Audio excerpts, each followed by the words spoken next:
everyone, and welcome to Daily Newspaper Analysis, which is brought to you by Losico. So, today we will discuss two articles. The first is from the Hindu newspaper, which is titled as Interference an Investigating Officer Can Do Without. So, this basically talks about the judicial interference that is often seen meanwhile the investigations are done in the various cases. So, how does it hamper the proper investigation, and what can be done in this regard has been discussed in this article. The second article is from the Indian Express, which is titled as India's Afghan Investment. So this article talks about the power giving of the Taliban, basically the rising power of the Taliban in Afghanistan, and how the Indian investment that India had been doing since so many years to upgrade and upskill Afghanistan and to become to have family friendly relations with Afghanistan are at stake. So they will be discussed in this article. So this newspaper analysis is presented by me. My name is Sheva. I am a law graduate and I'm working here at Losico as manager for current affairs vertical. If you wish to connect with me, you can find on my LinkedIn as well as Twitter handles. The links to both are available in the description box below. Let's see what is the descriptive question of the day. Does India follow separation of powers in the real sense? Give reasons for your answer. So if you wish to download the PDF of the slides or wish to get any other study material, you can join our Telegram channel. The link to this channel is also available in the description box below, or you can simply scan this QR code that you can see on your screens right now. Also, for other information and interesting content, do not forget to follow us on our Instagram channels for Losico Judiciary, CLAT Prep, as well as UGC Net if you're preparing for any of these exams. So let's start our discussion about the first article of the day, which talks about the judicial interference in an investigation. So recently, there have been growing instances of judicial interference in the investigations. So let's talk about this into detail. The Supreme Court in the case of Vishwanath Biradar versus Deepika and others in the year 2021 itself held that courts have no authority to direct an investigating officer to direct the arrest of any particular individual connected with a crime. And basically, that should depend on the prerogative of the investigating officer or the investigating agency itself. Let's understand also that why this interference is undesirable in nature. So, under the law, a person is innocent until he is proved guilty.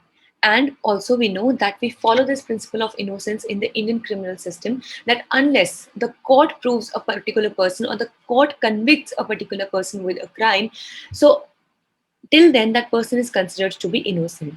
And harmful to police morale and cuts at the roof of field policing. So basically what happens is that if at all the court tries to interfere into any of this sort, then it actually puts down or brings down the morale of the police as well. And also many a times it can be thought that maybe the police officials are not competent enough, and that is why the courts or the judiciary has to give in the directions, which definitely should not be the case. Also, the Criminal Procedure Code vests sufficient discretion in an investigating officer to take such decisions, arrests, searches, and dropping off action. So here we need to understand that already the investigating officer has been endowed with enough powers and enough jurisdiction that he does not really require orders from any other authority, and he himself is very much legally equipped to take any actions, be it of arrest, searches, and dropping off action. So, what courts should understand right now is that the police are a well established hierarchy and that they're obligated to ensure objectivity during criminal investigation, and definitely they will make sure to do this. And that every investigation is supervised at two senior officers whose duty is to ensure that the investigation are taken care of lawfully and also are impartial in nature. So here the interference is required only when the supervisors fail their duty. So yes, of course, if it always say that should the court ever interfere or not? So yes, maybe judicial interference may be required if at all the interference, is may be required if the supervisors also in the police hierarchy are not able to work efficiently and properly. But if that is not the case, then we should let the police officials work independently in this. So here there is another thing that we need to know about is about the mandatory FIR. We need to educate the executive and a common man as well that it is mandatory for every police station to register an FIR. Now many a times in various movies also we must have seen this case that a person moves to the police station and the police officer, he denies to register an FIR. So please understand that this is completely illegal, and every person, now be the case be on any merits or not, that can be definitely proved upon the investigation, but it is the mandatory duty of the police officials to register an FIR. Also, The Criminal Procedure Code makes it obligatory for the investigating officer to write a diary that details the actions taken every day following the registration. So here the article also provides the concluding remarks, and it says that to paint all the police officers with the same brush is hugely unfair to a majority of investigators.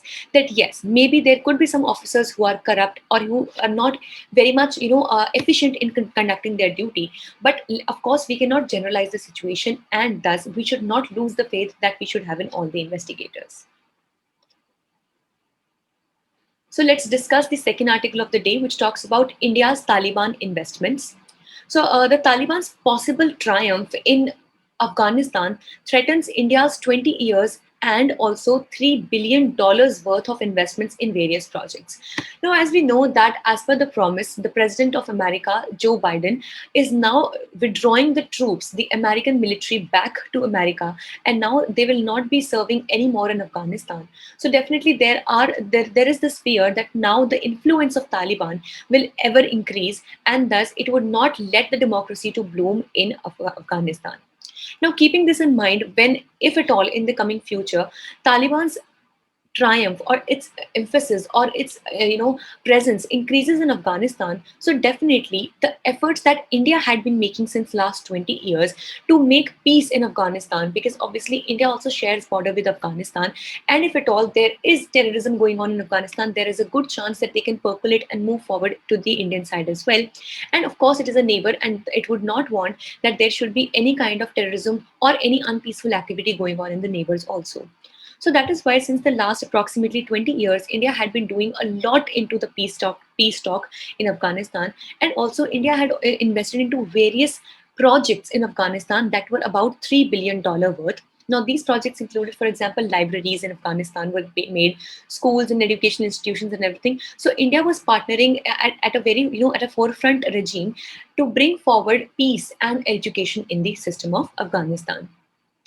So if you try to understand about the India-Afghanistan relationship, so after 2001, India re-established ties with Afghanistan by joining the world in shunning the Taliban regime.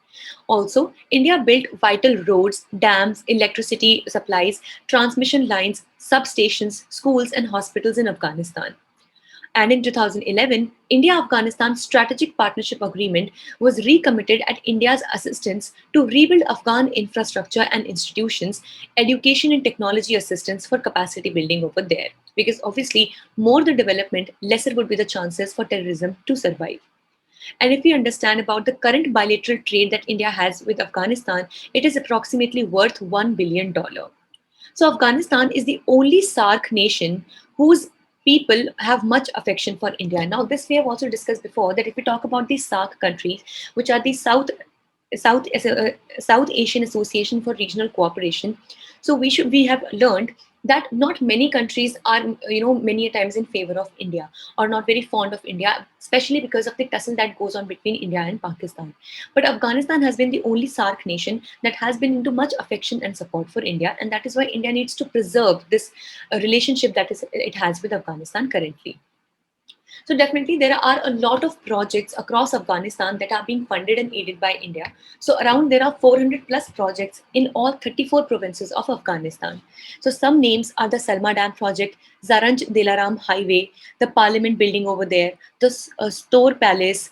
Then we have power infrastructure, health infrastructure, and even transportation that India is assisting Afghanistan into. So that is why it is very important for India that this culture or this tie, the bilateral relationship between the two countries remains, and Taliban does not have any negative impact on it whatsoever. So this was all for the day. We hope it was a good session for you. Thank you so much for staying tuned with Law Seco.